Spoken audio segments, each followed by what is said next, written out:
ഗാസയിലെ ആക്രമണങ്ങളിൽ ഇസ്രയേൽ പ്രധാനമന്ത്രി ബെഞ്ചമിൻ നെതന്യാഹുവിനെതിരെ അന്താരാഷ്ട്ര ക്രിമിനൽ കോടതി അറസ്റ്റ് വാറണ്ട് പുറപ്പെടുവിപ്പിക്കുന്നത് തടയാൻ അമേരിക്ക ശ്രമിക്കുന്നതായി റിപ്പോർട്ട്. അന്താരാഷ്ട്ര മാധ്യമങ്ങളാണ് വാർത്ത റിപ്പോർട്ട് ചെയ്തത്. അറസ്റ്റ് തടയാൻ അമേരിക്കയ്ക്ക് മേൽ നെതന്യാഹു സമ്മർദ്ദം ചെലുത്തുന്നതായി ഇസ്രയേൽ മാധ്യമമായ വാല റിപ്പോർട്ട് ചെയ്തു. ഇതുമായി ബന്ധപ്പെട്ട് വൈറ്റ് ഹൌസുമായി നെതന്യാഹു നിരന്തരം ബന്ധപ്പെടുന്നുണ്ടെന്നാണ് റിപ്പോർട്ട്. അറസ്റ്റ് വാറണ്ട് ലഭിക്കാൻ സാധ്യതയുണ്ടെന്നും നെതന്യാഹു ഭയത്തിലാണെന്നും ഇസ്രയേലി പത്രമായ മാരിബ് റിപ്പോർട്ട് ചെയ്തു. അധികം വൈകാതെ തന്നെ ICC അറസ്റ്റ് വാറണ്ട് അയക്കുമെന്നാണ് റിപ്പോർട്ടിൽ പറയുന്നത്. നെതന്യാഹുവിന് പുറമെ ഇസ്രയേൽ പ്രതിരോധ മന്ത്രി യോവ് ഗാലന്റിനും അറസ്റ്റ് വാറണ്ട് ലഭിച്ചേക്കുമെന്നും പത്രം റിപ്പോർട്ട് ചെയ്തു. സ്വയം പ്രതിരോധിക്കാനുള്ള തങ്ങളുടെ അവകാശത്തെ തുരങ്കം വയ്ക്കാനുള്ള അന്താരാഷ്ട്ര ക്രിമിനൽ കോടതിയുടെ ശ്രമങ്ങൾ ഒരിക്കലും അംഗീകരിക്കില്ലെന്ന് നെതന്യാഹു ഏപ്രിൽ 26-ന് പറഞ്ഞിരുന്നു. വാറണ്ട് വെറും കള്ളത്തരമാണെന്നും രാജ്യം വിടാൻ തയ്യാറാകില്ലെന്നും ഇസ്രയേൽ വിദേശകാര്യമന്ത്രി പറഞ്ഞു. അന്താരാഷ്ട്ര മാനുഷിക നിയമങ്ങൾക്കനുസൃതമായാണ് US വിതരണം ചെയ്യുന്ന ആയുധങ്ങൾ ഉപയോഗിക്കുന്നതെന്ന് ഇസ്രയേലിന്റെ ഭാഗത്ത് നിന്ന് വിശ്വസനീയമായ ഉറപ്പ് ലഭിച്ചിട്ടില്ലെന്ന് നേരത്തെ വാർത്തകൾ പുറത്തുവന്നിരുന്നു.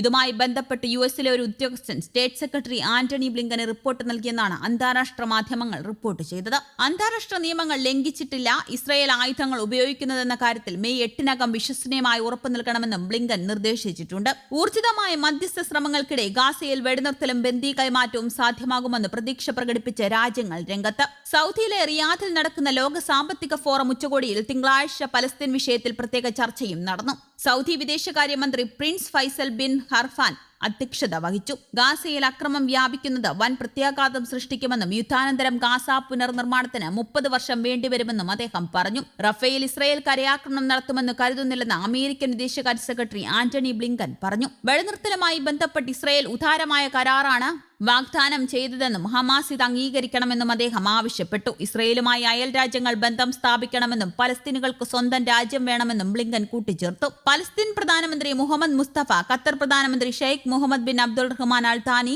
ഈജിപ്ത് പ്രധാനമന്ത്രി മുസ്തഫ മദ്ബൂലി, ജോർദൻ പ്രധാനമന്ത്രി ബിഷർ ഹാനി അൽ ബസ്നീഹ് തുടങ്ങിയവർ സംസാരിച്ചു. അതിനിടെ ഇസ്രയേൽ മുന്നോട്ട് വെച്ച വെടിനിർത്തൽ നിർദ്ദേശങ്ങൾ ചർച്ച ചെയ്യാൻ ഹമാസ് നേതാക്കൾ ഈജിപ്തിലെ കെയ്റോയിൽ എത്തിയിട്ടുണ്ട്.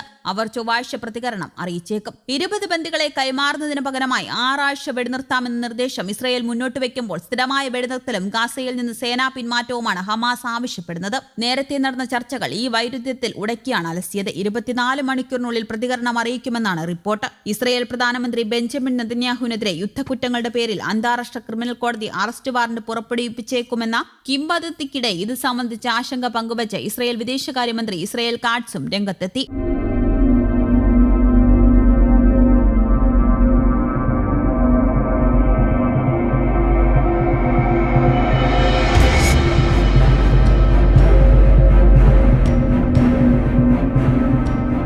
News desk Kerala Kaumudi.